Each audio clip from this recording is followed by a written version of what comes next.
Welcome back to माय बोलायची पण capacity नाही आहे माझ्या फोनला चार्जिंग नाही म्हणून मग मी first love is my Mumbai. त्यांना आम्ही भलतच गाडीत चढलो. आपले मराठी माणसं कोणच चढले नव्हते त्या गाडीत. त्याच याच्यामध्ये झाला आमच्यासोबत कांड. 4-5 जण असतील, 5-6 जण. त्याला भांडलं तो त्याला वडत घेऊन जा. याची पण अक्कल, जसं जनावराला कसं वडत घेऊन सेम तसं वडत घेऊन जाते. पण तुम्ही पटेली करायला लागला. So hello guys, welcome back to my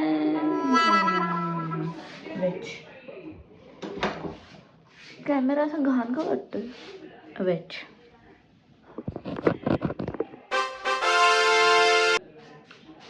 so hello guys, welcome back to my YouTube channel. नवीन असेल तर सबस्क्राईब करा. बाय द वे मी याच्यावरले काळी वाटते यार गाईज. मी चेंज करून आलं वेट.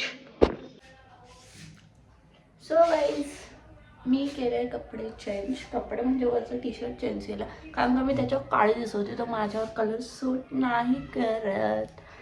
आणि गाईज मला आवाजला इग्नोर करा कारण का माझ्यात आता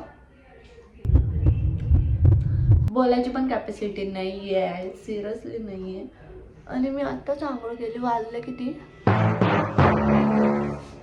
मी टाइमने सांगणार. कारण तुम्ही मला म्हणणार की काय हे असं, आणि माझा आवाज कमी येईल. मला तो एडिटिंगमध्ये फुल करावा लागत. आणि मी आत्ताच केस विस धुतले मस्त म्हणून ते केस ओलेत. ओके. आणि सो पॉइंटवर येऊया.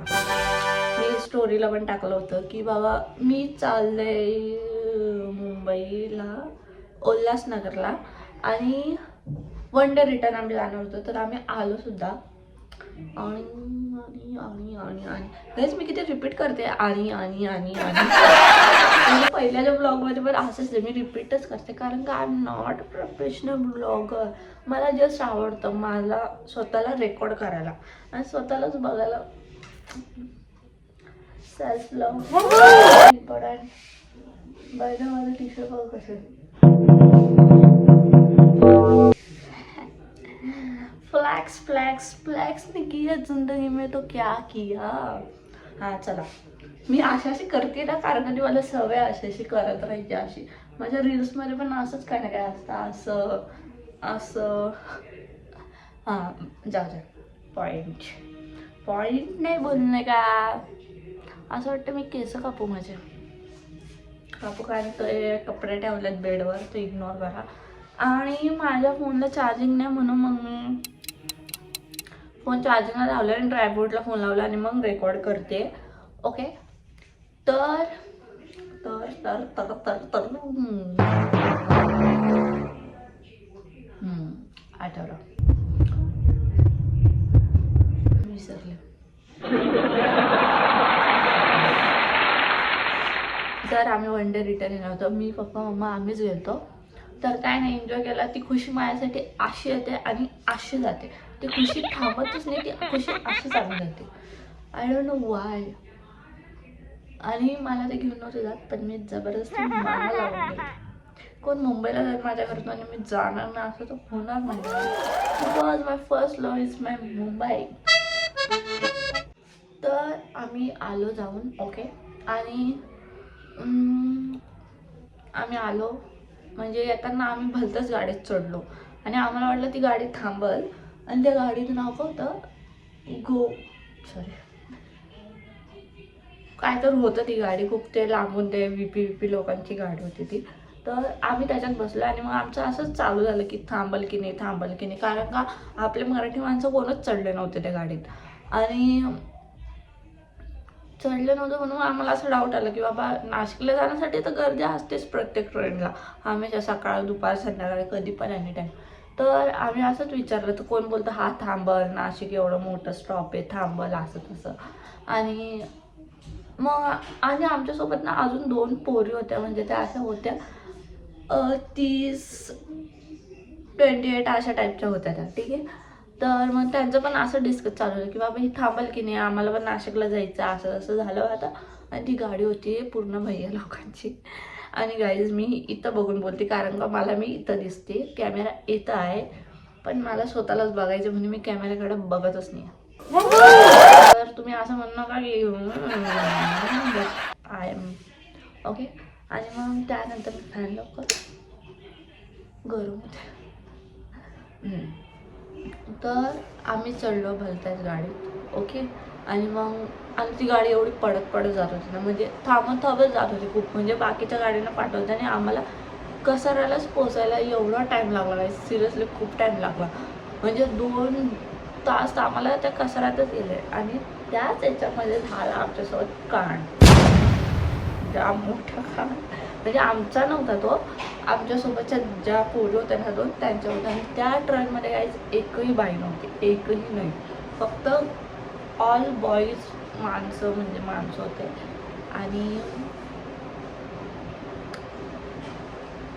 म्हणजे भैया लोकांची गाडी होती. मला मग नंतर कुठून स्टार्ट करू मला कळत नाही. हां, मग असं झालं, आम्ही बसलो टाईमपास केला गेला. नंतर ते विकणारे असतात ना, ते सामान सगळं खाणं पिणं त्यांच्यातलं, तर त्या गाडीत होते खूप विकणारे बॉटल, चिप्स विक्स, जे एवढे नव्हते बट होते. तर त्यांचा आहे ना ग्रुप होता, असा 4-5 जण असतील, 5-6 जण. आणि त्याच्यात एक होता, तो पण विकत होता, तो आपला होता मराठी, आणि तो राहत होता कसाऱ्याला. आणि मी किती हळू बोलते ना, काही सिरियस मॅटर. मग काय झालं, मग आमचं असंच कसारा येत होतं, खर्डे आलतं, नाही खर्डे नाही, त्याच्या आधीच झालं होता वाटतं हा मॅटर. आणि मग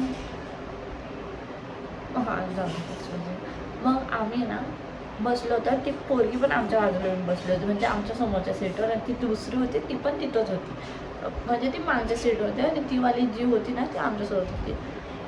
तर मग ती बसली होती त्या लास्टच्या सीटवर, मोठा सीट असं नव्हतं त्याच्या त्या साईडला. आणि आम्ही त्यांच्यासमोर बसलो होतो, मी इथं, सॉरी मम्मा इथं, मी इथं आणि पप्पा इथं, ओके. आणि खरडी चालतं समथिंग बहुतेक, मला पण एवढं माहिती नाही काय, माझा आवाज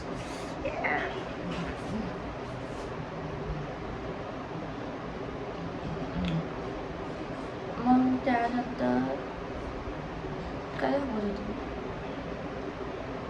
ती बसली होती, तर ती बसली होती पाय ह्या साईडला टाकून, ठीक आहे. आणि तो आहे ना, तो एक विकणार होता, म्हणजे असा माणूसच होता तो.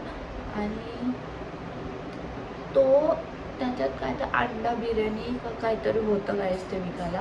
त्यांनी तो एका ट्रेमध्ये ठेवलं, ते मोठं असतं ना सामान ठेवतं आपण त्याच्यात, ते ब्ल्यू कलरचं त्याच्यात. आणि तो त्याला असं त्याला भांडलं, आणि तो त्याला वडत घेऊन चालवला पहिली वेळा. अन्नाची वस्तू अशी ढकलत म्हणजे वडत कोण नेतं अन्न आहे, ते त्यांना याची पण अक्कल नाही आहे त्या भैया लोकांना, की बाबा ते अन्न आहे, खायची वस्तू का काय, कोणाच्या पोटात जाईल का काय, XYZ, ठीक आहे. ही एक फर्स्ट आहे. तो वडून येत होता, आणि ते तिथंच राऊंड मारत होते, नाही बाबा विकत होते, त्यांचा धंदा करत होते. मग झालं असं. नंतर मग ती पोरगी होती ना जी आमच्यासमोर बसली होती, तर तिच्या पायाला ते एकदम जोराला लागलं, एकदम जोरात. आणि तो बघत नव्हता, नुसतं वडत नेत, जसं जनावराला कसं वडत नेतं सेम तसं वडत नेत होतं ते, एकदम असं पूर्ण जोरात नाही. मग ती तिथं पायाशी इकडं करून बसली होती, कारण का तिथं ऑलरेडी माणसं बसली होती. आणि मग तिला तिथं जागा नव्हती, मग ती या साईडला बसेल ना, कारण का ती अशीच सरळ बसली, तर मग वन साईडला तिथं बॅलन्स थोडी ना राहील का एक्स्ट्रा जरा. तर तिला लागलं ते, तो वडत नेत होता. मग ती बोली, ओए भैया जरा देख के चल, लग रहा है हमको पैर को, जरा ध्यान से लेके जा, खाने की चीज़ हो, ऐसा पैर वीर भी लगते, ऐसा असं ती समथिंग काय तर बोलली ती चांगलं. तर बोला फिर पैर उधर करके बेटो ना, असं तो 2-3 लाईन बोलला नॉर्मल. तो डायरेक्ट चढायला लागलो भाई तो पोरीवर, सिरियसली. म्हणजे तो क्या ऐसा क्या, पैर उधर करके बैठना, असं ना तसं, ज़्यादा बोलणे का नाही आहे ना, ते फुल पटेली करायला लागलं ना. मग त्यानंतर ती आणि त्यांच्यात असे जरा वाद झाला, खूप झाला, म्हणजे 1 मिनटं त्यांचं ते बोलणं चालू होतं खूप एकमेकांना. आणि मग माझं स्टोरेज फुल